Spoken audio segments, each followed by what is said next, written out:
mengikuti live streaming dari rumah. Sebelum memulai ibadah ini, mari kita berdoa.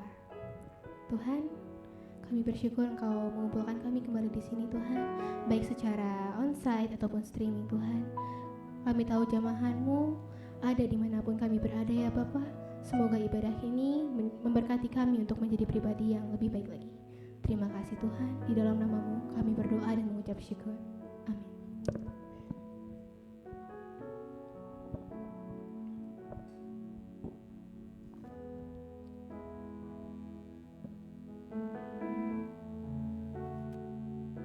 Keselamatan dari Tuhan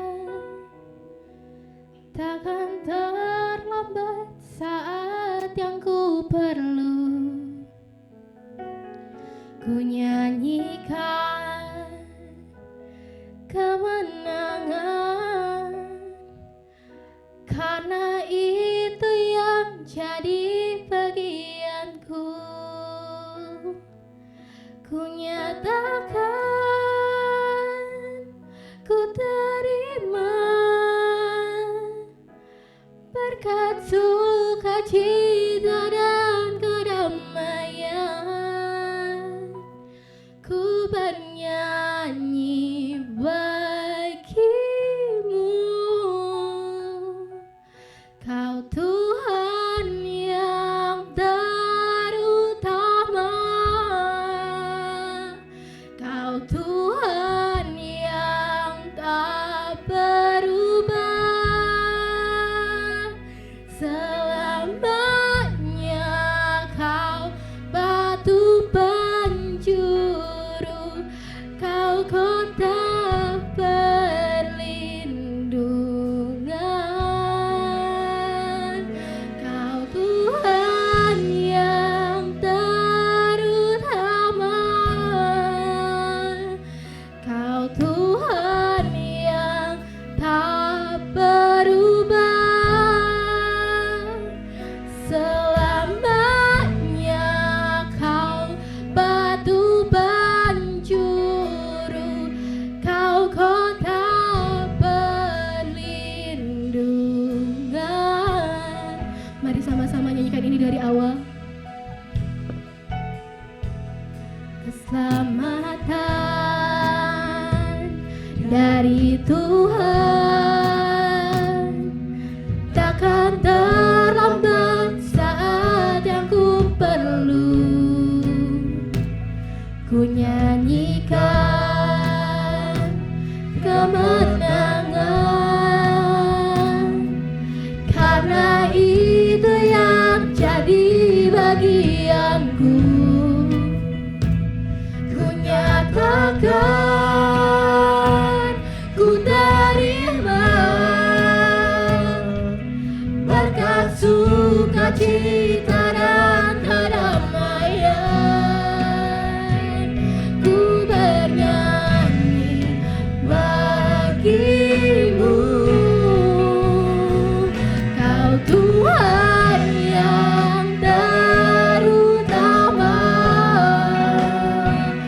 Kau Tuhan yang tak berubah. Selamanya Kau batu penjuru, Kau kota perlindungan.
tiada yang seperti-Mu.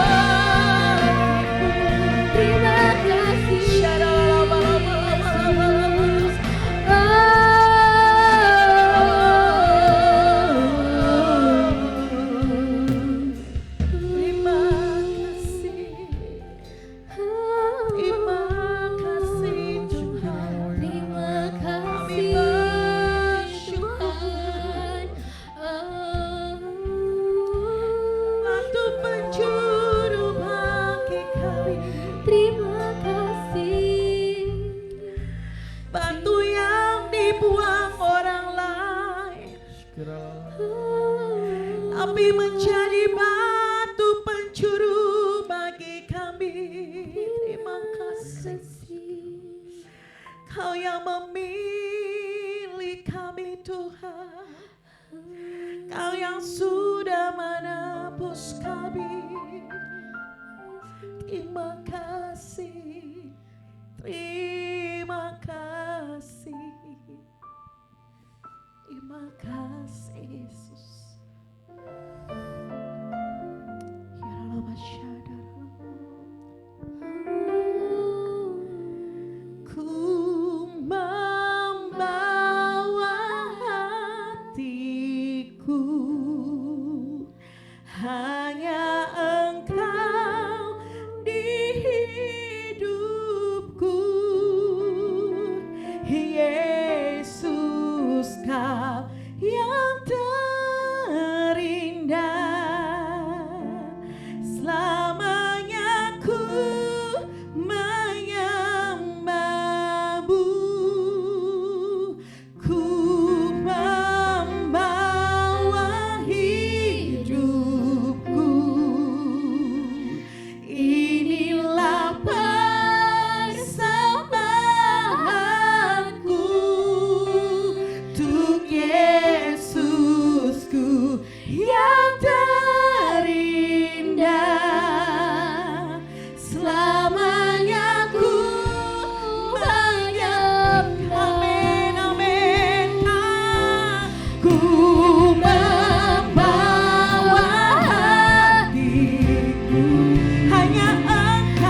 Kami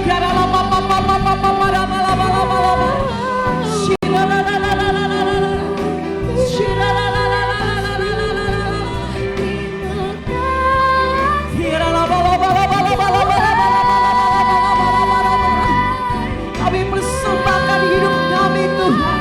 Kami persembahkan hidup kami sebagai persembahan yang hidup, yang kudus bagimu.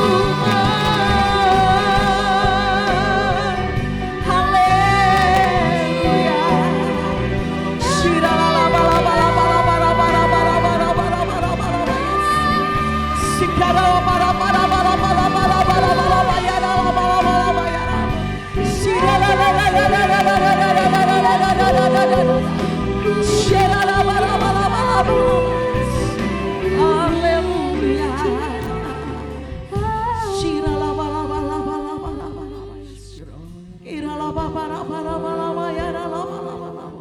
Mari terus sembah Tuhan kita. Mari berkata-kata dalam bahasa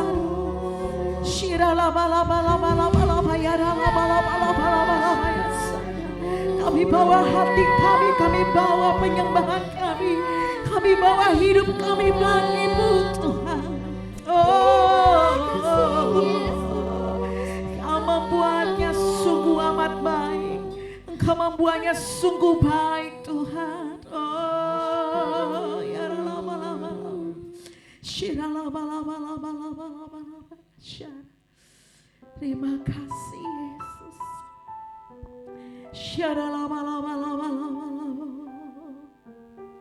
Terima kasih.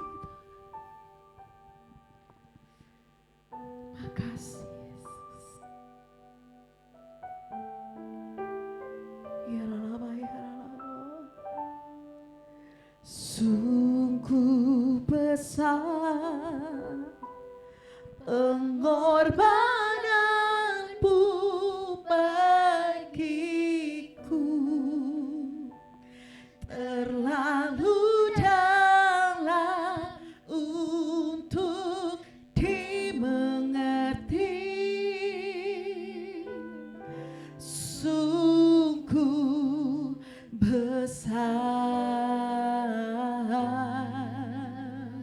sungguh indah, sungguh indah yang kau pikirkan tentangku, tak terselami bagiku. Sungguh indah, mari katakan sungguh besar, sungguh besar pengorbananmu bagiku, terlalu dalam untuk dimengerti. Kau sungguh besar bagi kami Tuhan. Sungguh besar,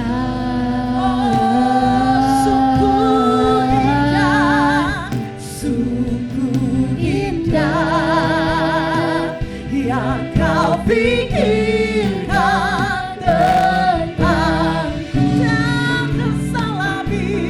tak terselami bagiku. Sungguh indah. Mari jemaat Tuhan kita bangkit berdiri, katakan sungguh besar, sungguh besar pengorbananmu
Puji Tuhan, Shalom semua.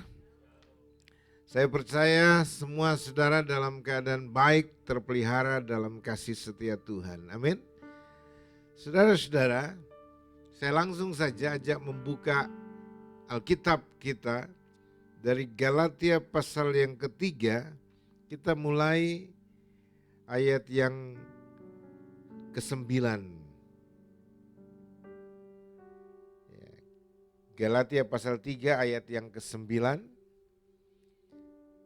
sampai dengan ayat yang ke-14 ya. Kita ikut membaca bersama-sama dalam versi terjemahan Indonesian Modern Bible yang disuguhkan lewat screen kita. Galatia 3 ayat 9 kita mulai. 2, 3.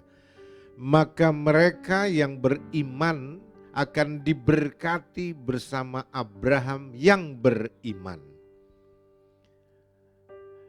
Terkutuklah semua orang yang berusaha hidup benar dengan mengandalkan perbuatan hukum Taurat. Karena ada tertulis, terkutuklah setiap orang yang tidak melakukan dengan setiap, karena ada tertulis, terkutuklah setiap orang yang tidak melakukan dengan setia semua yang tertulis di dalam kitab Taurat. Kita ulangi ayat 10 bersama-sama ya. 2, 3. Terkutuklah semua orang yang berusaha hidup benar dengan mengandalkan perbuatan hukum Taurat. Karena ada tertulis, terkutuklah setiap orang yang tidak melakukan dengan setia semua yang tertulis di dalam kitab Taurat. Next. Sekarang sudah jelas bahwa tidak seorang pun dibenarkan di hadapan Elohim karena melakukan hukum Taurat. Sebab orang benar akan hidup oleh iman. Next.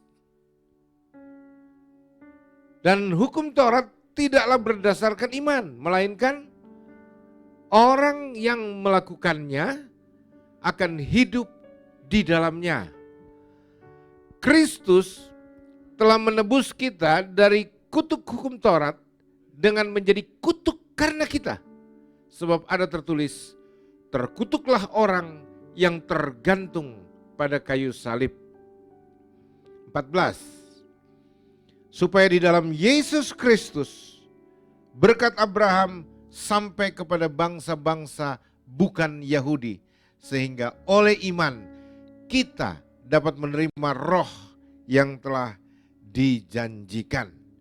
Amin. Saudara, saya partner dengan terjemahan baru. Saya akan baca bagi saudara sambil menjelaskan itu kepada saudara. Ayat 9, kita kembali ke ayat 9. Kenapa ini sangat penting?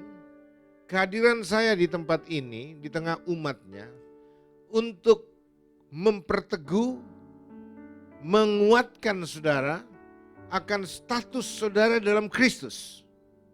Supaya saudara tahu apa yang Anda miliki dalam Tuhan dan siapa Anda sesungguhnya di dalam Kristus.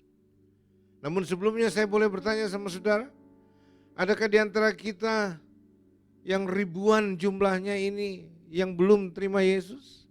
Boleh tahu, angkat tangan. Saudara mungkin bilang, kok ribuan?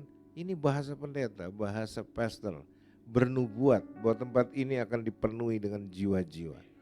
Amin. Sebelum saya lanjut, boleh saya minta senyummu dulu? Kenapa ini orang Bandung gak ada senyumnya? Keras sekali.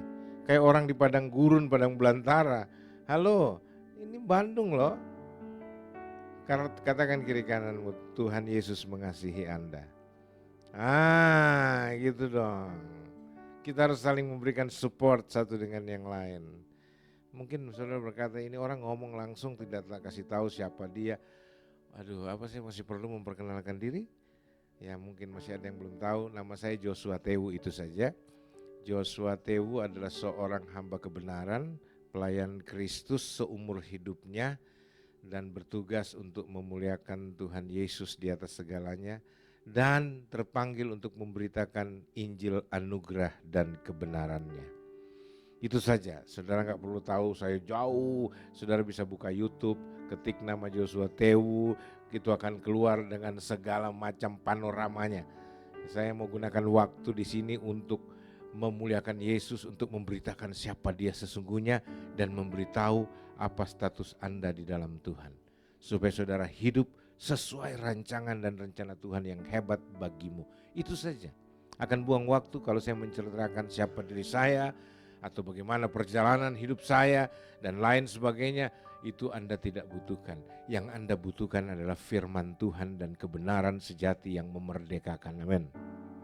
Oke, saya langsung saja saudara-saudara yang kasih. Ayat 9 Galatia pasal 3 ayat 9 dulu saya mau mulai. Ya, dikatakan di sini, jadi mereka yang hidup dari iman, merekalah yang diberkati bersama-sama dengan Abraham yang beriman itu. Jadi mereka yang hidup dari iman. Kalau dalam IMB bilang, maka mereka yang beriman. Lebih singkat, mereka yang hidup dari iman. Kalau dalam terjemahan baru, mereka yang hidup dari iman. Artinya kehidupan yang mereka kelola, mereka selenggarakan berdasarkan iman dan mendapatkan hasilnya dari iman. Dari karena dia beriman. Saya ulang baca sekali lagi. Maka mereka yang beriman akan diberkati. Akan apa saudara-saudara? Diberkati. Dan kata sifat akan itu pasti adanya. Bukan sekadar janji. Karena ini keluar dari mulut Tuhan. Ini perkataan Tuhan yang sifatnya ya dan amin.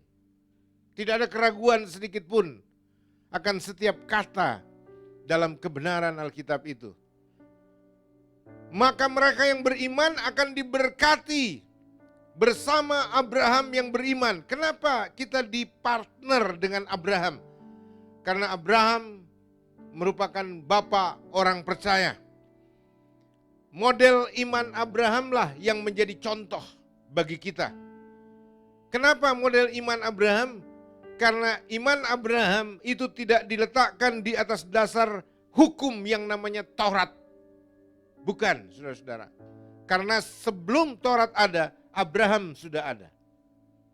Jadi iman model ini yang percaya walaupun tidak melihat, yang yakin bahwa Tuhan tidak pernah berbohong, yang telah menjanjikan dari apa yang tidak mungkin kelihatan secara kasat mata, tetapi dia berkata kepada Abraham, engkau akan mempunyai keturunan seperti bintang di langit, seperti pasir di laut. Tapi faktanya istrinya mandul. Bagaimana bisa? Tetapi bagi Tuhan tidak ada yang mustahil. Bahkan di dalam Markus 9 ayat 23 kemudian kita tahu. Jangankan bagi Tuhan, bagi orang percaya pun tidak ada yang mustahil. Dari mana ini diambil? Dari patokan iman Abraham. Dari kemustahilan, dari ketidakmungkinan akan terjadi dalam ukuran manusia. Sudah tua, istrinya mandul, tapi dia dijanjikan oleh Tuhan untuk akan memiliki keturunan, lahir dari dia bangsa-bangsa yang akan memenuhi bumi. Wow, sesuatu yang gak mungkin, sesuatu yang mustahil. Tetapi karena Tuhan yang berfirman, maka tidak ada yang mustahil. Hari ini Anda datang, Anda dengar firman Tuhan, bukan perkataan pendeta.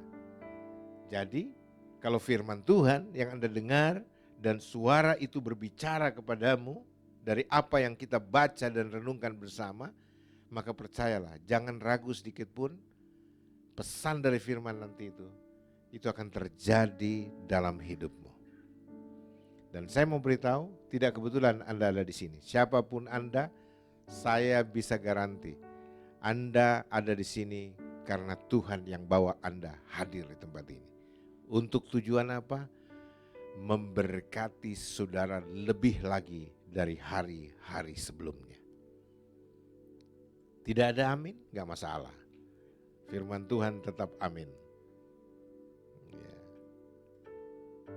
Saudara perhatikan baik-baik.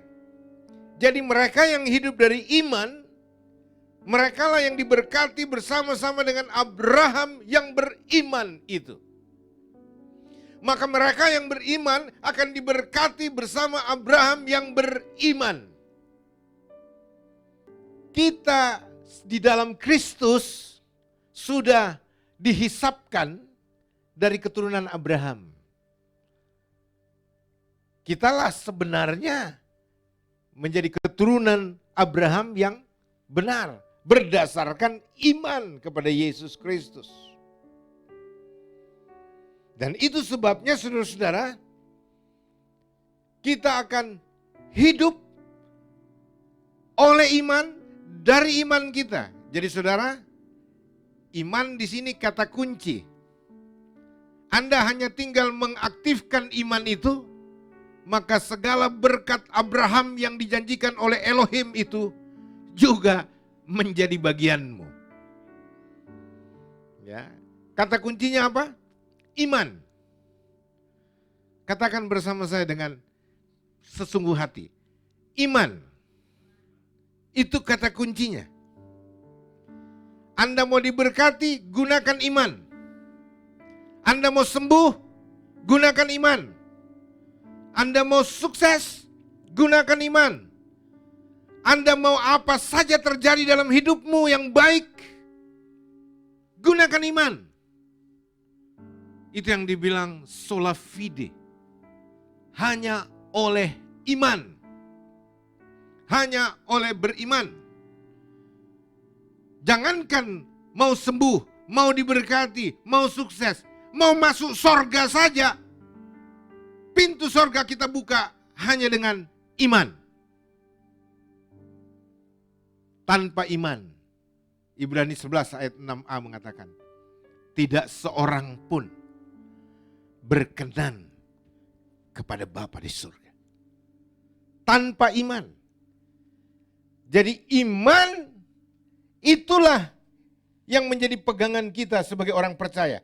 Namanya saja kita ini orang percaya, betul kan? Orang beriman. Jangan cuma kita disebut, digelari orang beriman, orang percaya, tapi kita tidak punya iman. Tapi sebelum kita lanjut, saya mau tanya dulu sama saudara. Apa bedanya percaya, yakin, dan iman? Saya kayaknya perlu buat sayembara ini. Ada yang bisa jawab, saya kasih 50.000 pertama. Apa bedanya percaya, yakin, iman? Saya percaya, saya yakin, saya beriman. Beda atau sama? Beda katanya. Bedanya apa? Saya nggak main-main, Pak. Ada yang bisa menjelaskan? Saya pasang nih 50.000 pertama. 100.000 ditingkatkan nanti kalau bisa jawab dengan benar. Kayaknya uang 50.000 nggak laku di Bandung ya. Oke, gini. Ini kasih contoh praktisnya begini. Saya percaya sama Pak Iwan. Ivan atau Iwan? Bahasa Rusia Ivan, Pak. Saya suka bercanda Pak Iwan. Saya baru kenal Pak Iwan, tetapi ternyata saya sudah kayak keluarga. Dan sebenarnya kita ini keluarga yang baru ketemu. Ibu percaya nggak? Kita ini saudara sejati. Saudara sedarah, Bu. Lebih dari saudara sekandung. Kenapa? Karena saudara sekandung belum tentu ketemu di sorga. Tapi saudara sedara, darah Yesus. Kita sama-sama ditebus oleh darah Yesus. Betul? Kita pasti bersama dengan dia di sorga. Pasti bersama dengan Anda di sorga. ada jaminan kepastian itu. Makanya saya bilang kita ini keluarga sejati sebenarnya. Keluarga Elohim, anak-anak Elohim. Karena kita adalah satu darah. Darah Yesus yang menebus dan menyelamatkan kita. Nah, saudara-saudara yang kasih, apa yang saya ingin katakan kepada saudara, misalkan kita kembali kepada soal percaya, yakin, iman. Saya percaya sama Pak Iwan. Bisa nggak digunakan kata itu, percaya? Saya percaya sama Pak Iwan. Bisa kan? Saya yakin beliau mau menolong. Bisa nggak? Saya beriman kepadanya. Bisa nggak? Kalau sampai dia aminkan kualat ini. Sudah bisa lihat bedanya? Tapi saya pakai tiga-tiganya untuk Tuhan. Saya percaya kepada Tuhan. Ku percaya kepadamu, Yesus Tuhan Rajaku. Nah, ini lagu karangan sendiri. Bisa enggak saya katakan saya percaya kepada Tuhan? Bisa? Saya yakin, seyakin-yakinnya Tuhan pasti menolongku. Bisa? Saya beriman kepadanya. Bisa? Lalu bedanya apa? Untuk Tuhan semua kata itu sah. Percaya, yakin, beriman, believe, trust. Saya percaya, saya yakin, saya beriman kepada Tuhan, bisa. Tetapi hanya dua untuk manusia, percaya dan yakin. Dan yang satunya milik Tuhan. Enggak boleh dikenakan kepada siapapun, yaitu soal beriman. Saya enggak boleh beriman kepada saudara. Itu dalam bahasa Al-Kafirun, muzirik.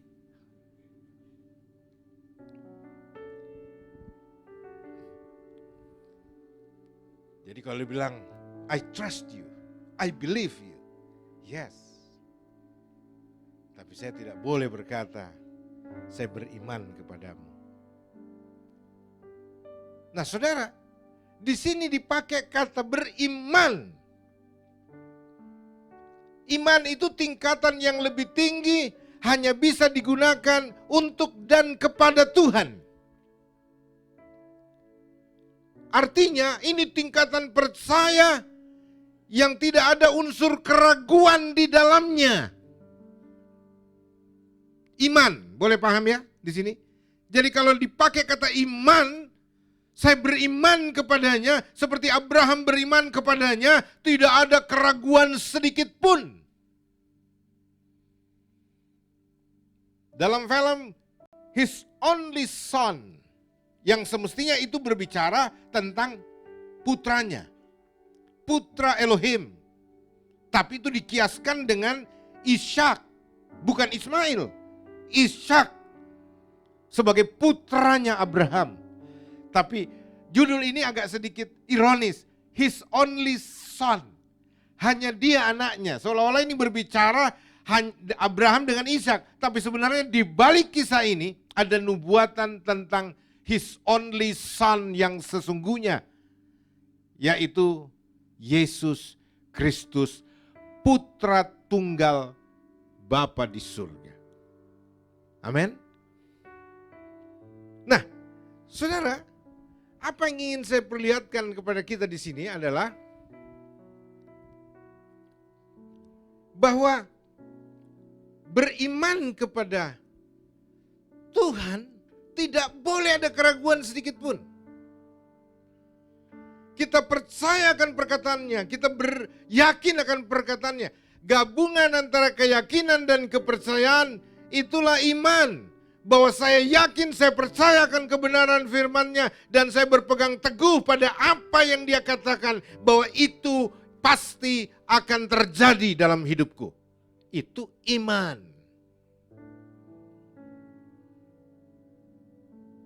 Nah, kalau kita sudah sampai pada pemahaman ini, akan lebih mudah.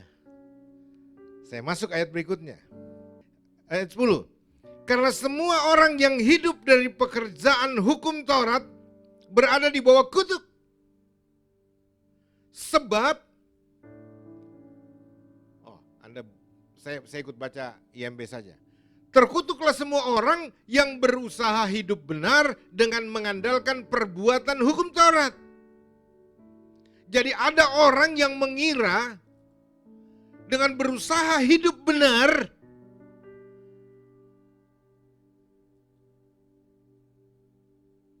mengandalkan perbuatan yang diperintahkan oleh hukum Taurat,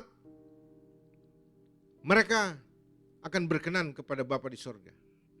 Padahal justru itu membuat mereka terkutuk.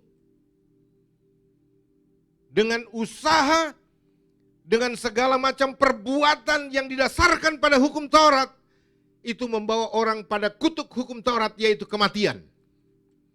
Terkutuklah setiap orang yang tidak melakukan dengan setia semua yang tertulis dalam kitab Taurat.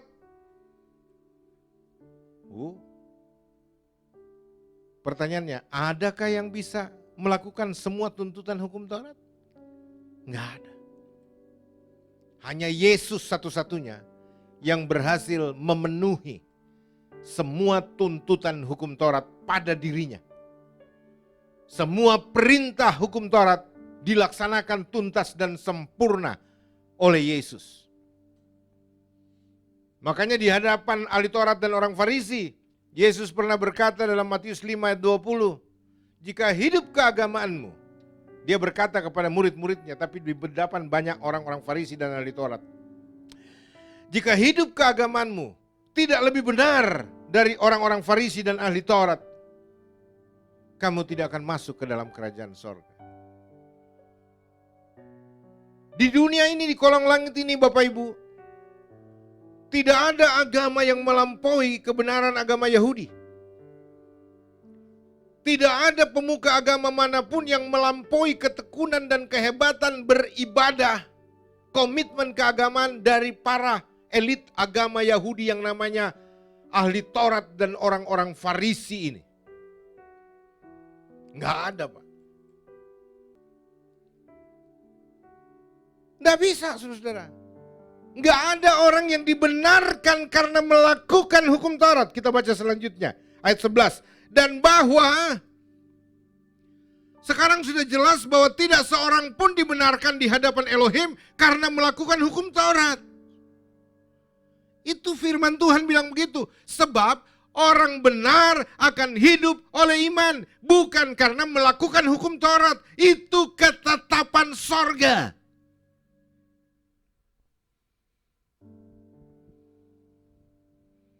Dan bahwa tidak ada orang yang dibenarkan di hadapan Elohim karena melakukan hukum Taurat adalah jelas.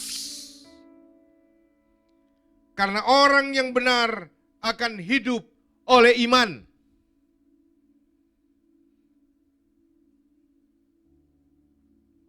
Anda dan saya orang benar, bukan? Engkau dan saya akan hidup oleh iman. Itu janji firman Tuhan. Hidup dengan segala aspek kehidupan. Dengan segala apa yang kita butuhkan dalam kehidupan ini. Jikalau engkau percaya, engkau tidak akan dipermalukan. Alkitab bilang tidak dipermalukan orang yang percaya kepada Tuhan. Orang yang berseru kepada nama Tuhan pasti diselamatkan. Saudara, dikatakan tetapi dasar hukum Taurat ayat 12 bukanlah iman.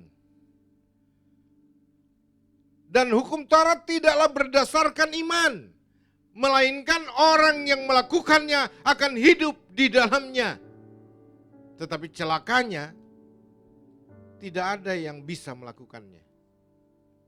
Lalu untuk apa hukum Taurat? Hukum Taurat itu kayak Di Indonesia misalkan atau negara lain itu kayak konstitusi. Aturan dasar yang kemudian melahirkan undang-undang dan keturunannya. Misalkan kayak KUHP, Pak. Kitab Undang-Undang Hukum Pidana. Untuk apa itu kitab itu? Apakah untuk membuat pencuri insaf dan bertobat? Tidak. Apakah membuat para koruptor jadi orang benar? Tidak bisa. KUHP tidak begitu fungsinya. KUHP difungsikan, dibuat untuk apa? Menjadi parameter hukum, supaya ada standar hukum, supaya orang jahat tahu apa yang dia buat itu salah berdasarkan hukum ini. Jadi fungsinya hukum itu untuk apa? Menginformasikan, memberitahukan, menyadarkan, menginsafkan bahwa kita sudah berdosa. Kita sudah jahat. Hukum Taurat fungsinya itu. Hukum Taurat memang datang dari Tuhan, betul. Hukum Taurat itu baik, Pak. Tetapi tidak bisa membuat Anda jadi orang baik. Hukum Taurat itu benar. Tapi tidak bisa membuat Anda jadi orang benar, Pak Iwan. Hukum Taurat itu kudus karena datang dari Tuhan yang Maha Kudus. Tapi tidak bisa membuat Anda jadi orang kudus. Hukum Taurat itu suci. Tapi tidak bisa membuat Anda jadi orang suci. Hukum Taurat itu hukum dari kerajaan sorga. Tapi tidak bisa memerdekakan saudara. Dia hanya memberitahu, Anda sudah bersalah. Anda sudah berdosa. Dan hukumannya adalah mati. Neraka tempatmu, penjaranya neraka. Vonisnya hukuman mati. Dan tidak ada orang bisa selamat dari tuntutan hukum Taurat. Dengan usahanya sendiri tidak ada yang bisa. Makanya oleh perbuatan hukum Taurat semua terancam binasa di neraka, Pak. Lalu bagaimana dong? Hukum Taurat memberitahu, engkau dan saya butuh juru selamat. Juru selamat itulah yang akan memerdekakan engkau. Juru selamat itulah yang akan menebus engkau. Juru selamat itulah yang menjadi juru selamatmu itu. Kok redundant ya? Juru selamat itulah yang akan menjadi juru selamatmu. Iya. Artinya juru selamat itu bukan hanya menyelamatkan orang-orang di sana, tapi kita juga yang ada di sini.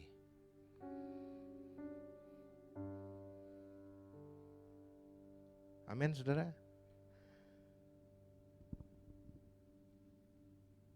Yesus sudah menyelesaikan semua tuntutan hukum Taurat, sudah melaksanakan semua perintahnya, dan memproklamirkan di kayu salib.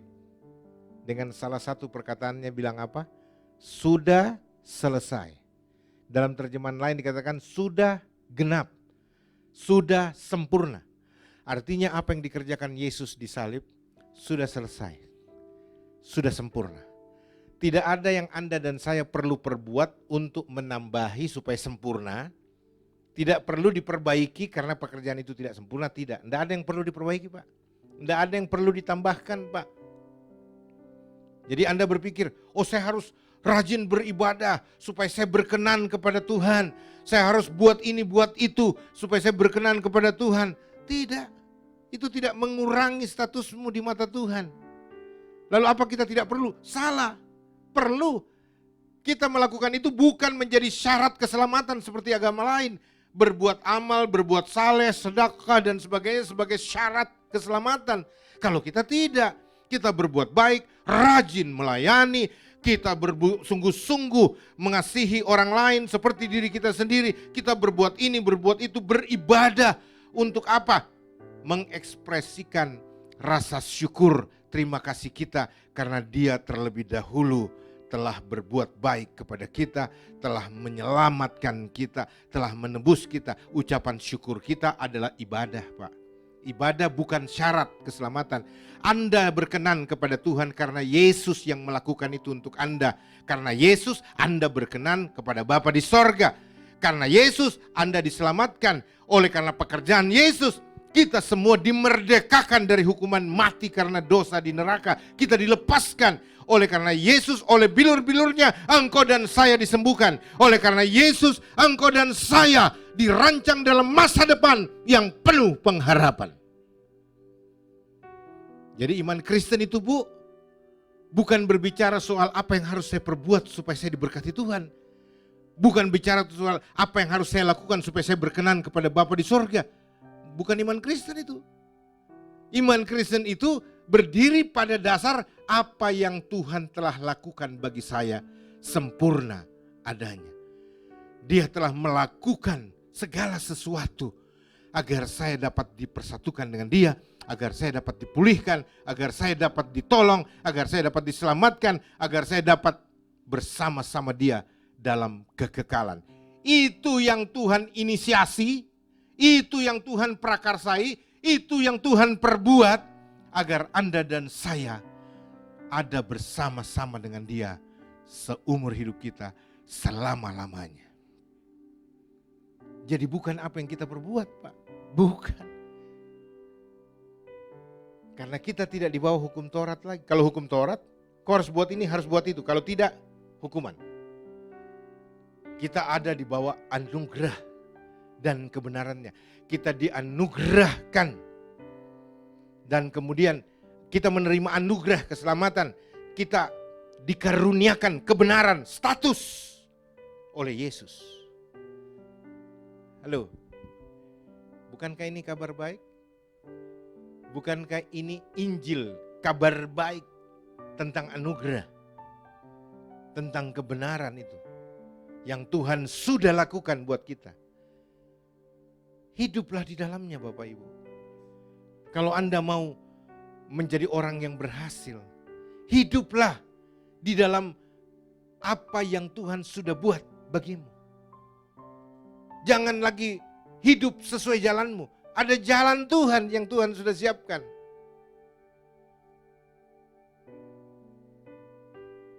Pak Iwan punya karyawan misalkan, mereka bekerja, Bapak upah dia, Bapak gaji dia. Pak, gaji Bapak itu bukan anugerah dari Bapak.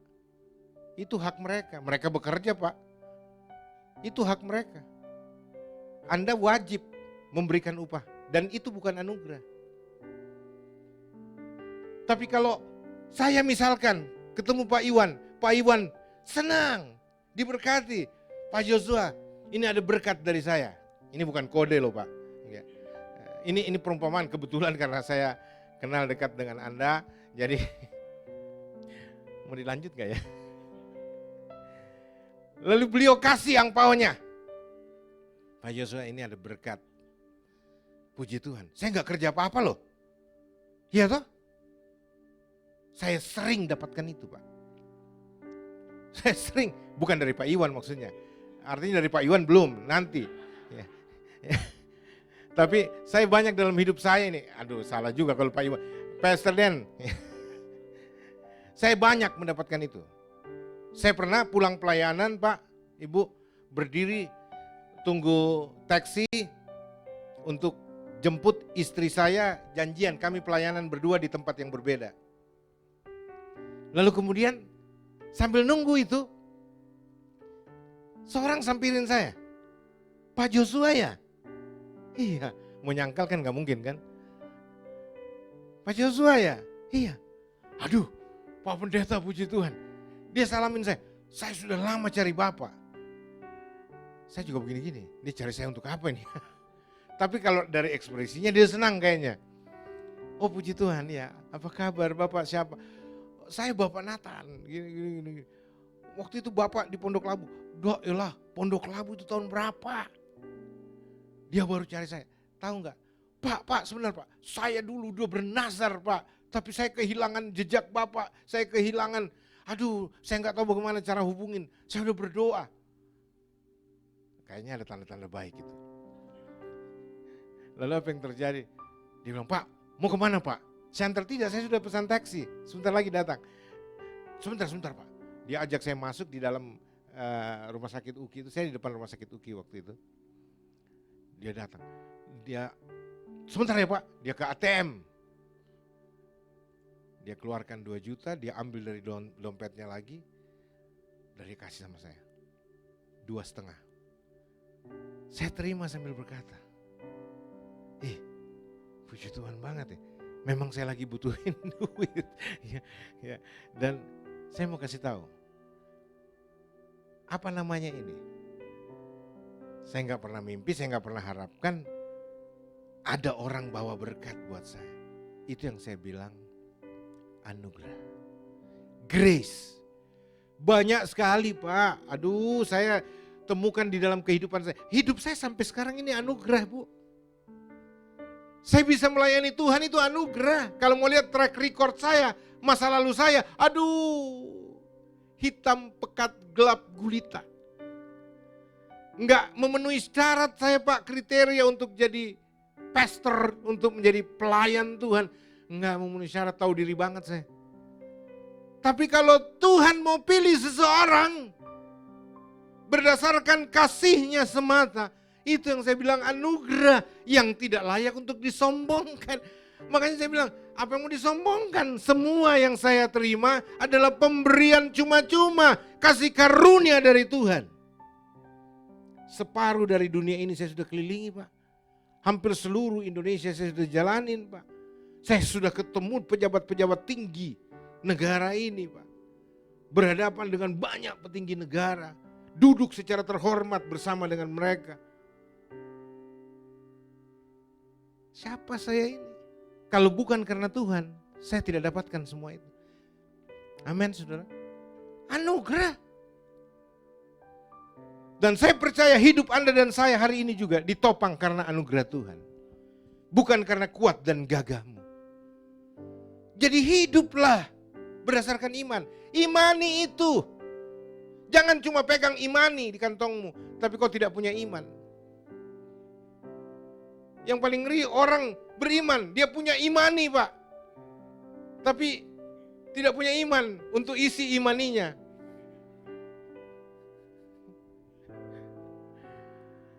Halo. Kalimat terakhir saya. Kayaknya lampu di sana sudah titik, tidak berkedip-kedip. Bapak Ibu, Anda mau apa? Mau sembuh? Sudah tahu kuncinya? Iman. Artinya apa? Klaim saja kesembuhanmu. Tuhan, bukankah Engkau berkata, oleh bilur-bilurmu aku disembuhkan. Maka di dalam namamu Yesus, sekarang aku sembuh. Enggak usah pusing dulu keadaanmu. Apakah kesembuhan itu datang otomatis saat itu juga yang namanya miracle kesembuhan. Seketika itu atau pasti, tapi pasti. Ketika kau ucapkan dengan iman, maka perkataanmu itu mulai saat itu sedang diwujudkan. Ada yang instan pada waktu itu, ada yang berproses. Tapi apa yang sudah kau katakan dengan iman, itu pasti akan terjadi. Tuhan, saya belum punya jodoh nih. Bukankah Engkau yang menciptakan manusia berpasang-pasangan, gue belum punya pasangan nih. Tapi aku percaya, dalam waktu dekat, aku akan punya pasangan yang terbaik. Dalam nama Yesus. Jangan lupa pakai dalam nama Yesus. Karena semuanya ada dalam lingkup kasih karunia atau anugerah Tuhan Yesus Kristus. Tanpa Tuhan Yesus Kristus, tidak ada anugerah. Tanpa Tuhan Yesus Kristus, Anda tidak dibenarkan. Apapun yang Anda minta tidak dibenarkan kalau tanpa Yesus. Makanya dalam nama Yesus. In the name of Jesus Christ. Artinya kita pakai otoritas nama itu karena kita adalah milik kepunyaan sang nama itu. Nama Yesus Kristus. Mau berhasil? Katakan, hai dunia perlu kau ketahui. Keberhasilan, sukses adalah hakku. YHS, yakin hidup sukses. Amin. YHS, Yesus harapan semua.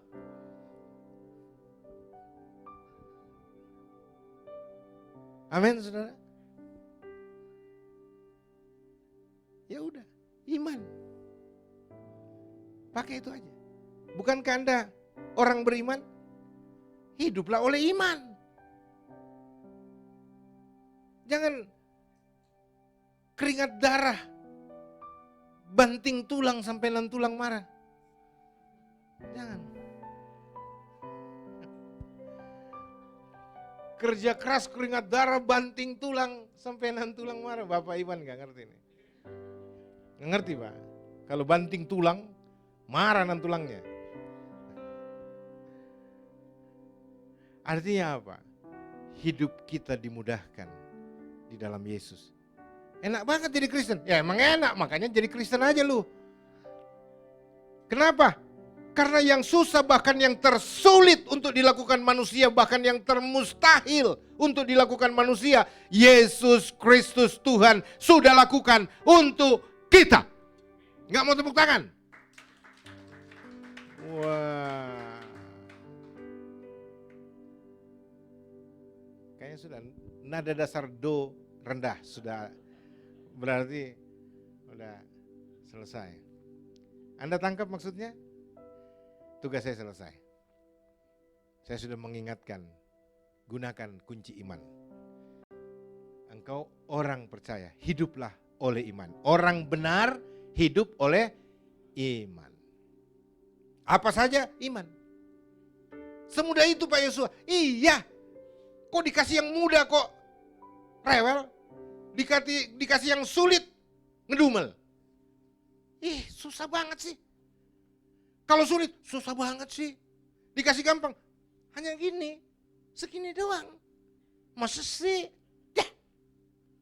Aneh, manusia begitu Pak Iwan. Tuhan sudah mengerjakan semua yang tersulit, termustahil bagi kita. Kita hanya tinggal menerima. Kok susah banget sih Pak? Udahlah, apa yang dikatakan Tuhan? Di dalam Dia, semua mungkin. Tidak ada yang mustahil di dalam Yesus. Ya udah. Saudara diberkati? Oke, kita berdoa. Terima kasih Tuhan, karena firman-Mu sudah disampaikan. Selebihnya, Engkau berdaulat. Apapun yang Kau mau, lakukanlah bagi kami. Jadilah kehendak-Mu. Dalam nama Yesus, berkat-Mu ada atas umat ini, ada atas para duta Kristus di tempat ini. Ada atas kami semua. Haleluya. Amin.